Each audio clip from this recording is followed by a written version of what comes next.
بسم الله والصلاة والسلام على رسول الله. ما بعد، صلوا على رسول الله سيد الأمة.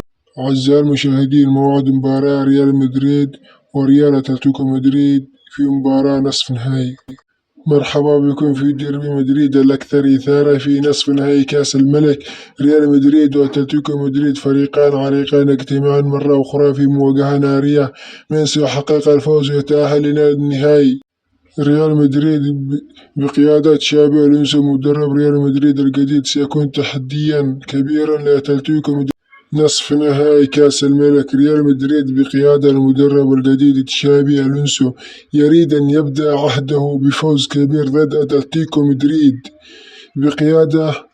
مدريد بقيادة دييغو سيموني. لن يسهل المهمة على ريال مدريد، من سيحقق الفوز ويتأهل إلى النهائي.